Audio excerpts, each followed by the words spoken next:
हरिओम. अमृतानुभव. योगदास श्री जय गणेश जोशी यांचे प्रवचन. अध्याय पहिला. शिवशक्ती समावेशन. ओवी क्रमांक 5. कैशी स्वसुखाची अळुकी, जे दोन्ही पण मिळूनी एकी. नेदेतीच कौतुकी, एकपण फुटो. अर्थात हा स्वसुखाचा छंद कसा विलक्षण आहे पहा. हे किती कौतुकास्पद आहे पहा की दोन्ही मिळून आपल्यामधील एकी तुटू देत नाहीत. अळुकी. अळुकी म्हणजे छंद, नाद. अळुकी म्हणजे परत परत तीच ती गोष्ट करणे. अळुकी म्हणजे परत परत त्याच त्या गोष्टीचा आनंद घेणे. परंतु अळुकी म्हणजे व्यसन नव्हे. व्यसन स्वतःसह इतरांना दुःख, त्रास, पीडा देते. छंद, नाद स्वतःला आनंद देतो आणि आपल्याबरोबर असलेल्यांना, आपल्यासारखा ज्यांना असा छंद, नाद असेल त्यांनाही आनंद देतो. माऊली काय विलक्षण गोष्ट सांगत आहे पहा. शिव स्वतःमधून शक्तीची निर्मिती करतो. यामुळे त्याचा एकलकोंडेपणा नष्ट होतो.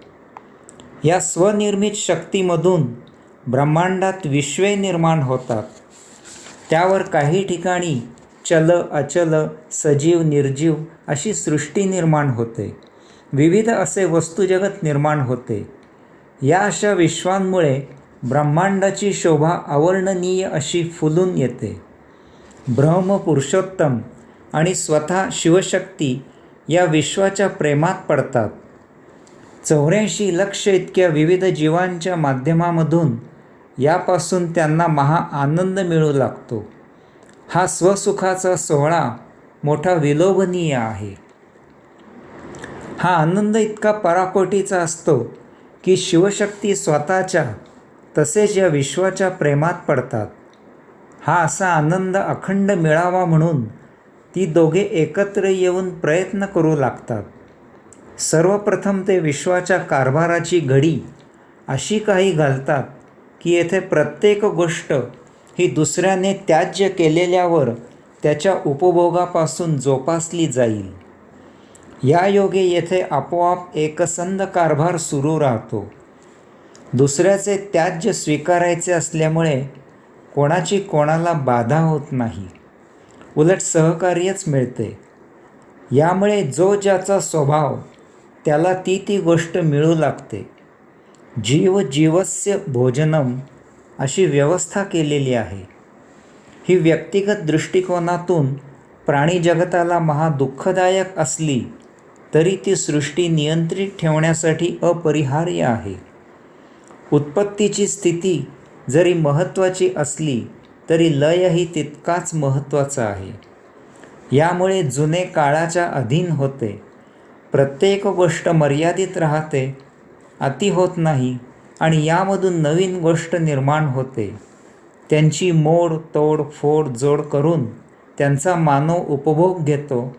यालाच मानव वैज्ञानिक प्रगती असे म्हणतो. शिव निराकारात स्थित राहून शक्तीला ऊर्जा पुरवितो आणि यामुळे प्रफुल्लित होऊन शक्ती निर्मितीचा, सृजनाचा आनंद घेते. निर्मित झालेल्या सृष्टीचा उपभोग 84 लक्ष असे विविध जीव घेत असतात आणि हा कौतुक सोहळा साक्षी राहून शिव घेत असतो. असे युगेच्या युगे सुरू आहे आणि सुरूच आहे. म्हणून याला माऊली अळुकी, छंद, नाद असे म्हणत आहेत.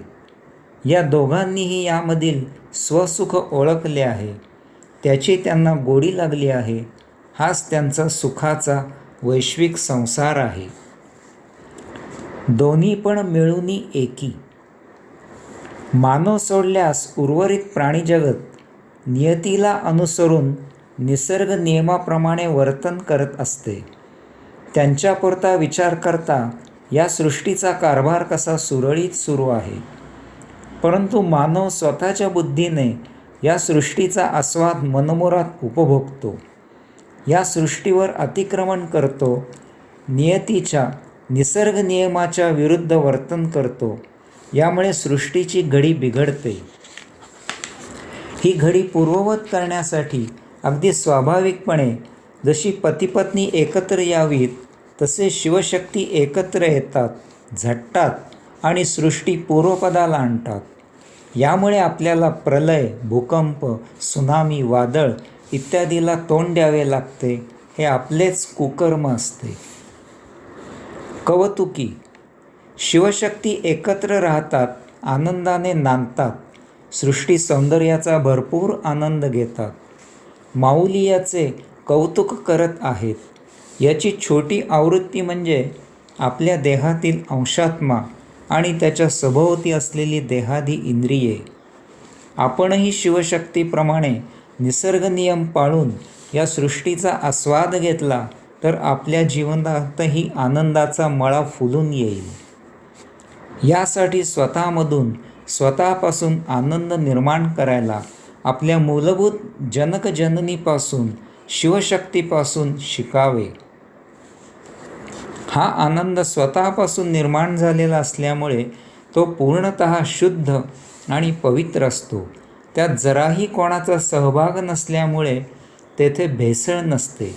हे भौतिक वस्तुजगत संग्रही करत जीवनाचा बहुमूल्य काळ वाया घालवू नये.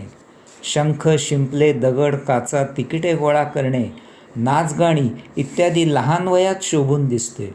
ही बालबुद्धी वयाप्रमाणे प्रगल्भ होऊन स्वसंशोधन करावे. तेथे स्वनिर्मित परिपूर्ण शुद्ध आनंद आहे, कैवल्य आहे. यासाठी अध्यात्म, सत्संग याला पर्याय नाही. ओवी क्रमांक 6. हा ठावोवरी वियोग भेडे, जे बाळ जगा येवडे, वियाली परी न मोडे, दोघुलेपण.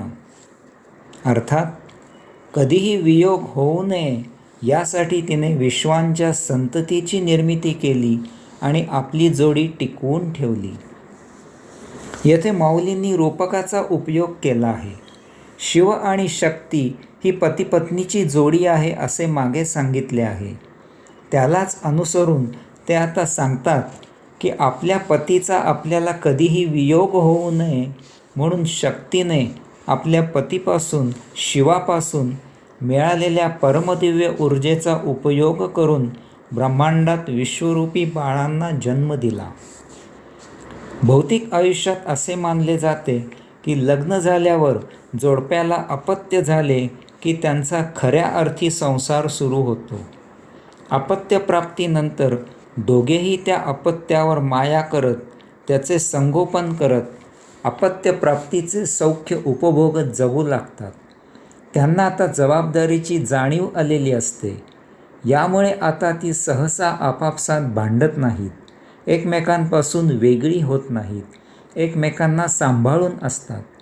त्या अपत्याच्या ओढीने एकमेकांना धरून संसार करतात. अर्थात या आधुनिक युगाने यालाही सुरुंग लावला आहे, स्वैराचार बोकाळला आहे. शिवामधून मिळालेल्या परमदिव्य ऊर्जेमधून शक्तीने ब्रह्मांडात विश्वे निर्माण केली. त्यावरील काही ग्रहांवर पंचमहातत्वे निर्माण करून 84 लक्ष प्रकारची चल, अचल, सजीव, निर्जीव अशी विविध सृष्टी निर्माण झाली आणि शिवशक्तीचा वैश्विक संसार भरभरून सुरू झाला. सृष्टी नियम सतत आपोआप सुरू राहावा म्हणून त्याज्य ग्रहण, त्याज्य ग्रहण अशी स्वयंव्यवस्था सुरू केली. यालाच जोडून जीव जीवस्य भोजनम अशीही व्यवस्था लावली. यामुळे या विश्वाचा संसार सतत अव्याहत सुरूच असणार आहे आणि याचबरोबर तो नियंत्रितही राहणार आहे. यालाच येथे वियाली परी न मोडे दोघुलेपण असे म्हटले आहे. माऊलींनी अशा प्रकारे रूपक वापरले कारण या विश्वामधील रहस्ये ही कायम रहस्येच असणार आहेत. याची उकल, भेद कधीही होणार नाही. असंख्य ग्रहांमध्ये ऋतू निर्माण करणारा आस फक्त पृथ्वीचाच का कललेला आहे? या आणि अशा प्रश्नांची उत्तरे कधीही मिळणार नाहीत. अशी रहस्ये ध्यानामधील अनुभूतीद्वारे समजून घ्यायची एवढाच एकमेव मार्ग आहे. वैज्ञानिक गणिताने हे उमजणारे नाही. हरिओम.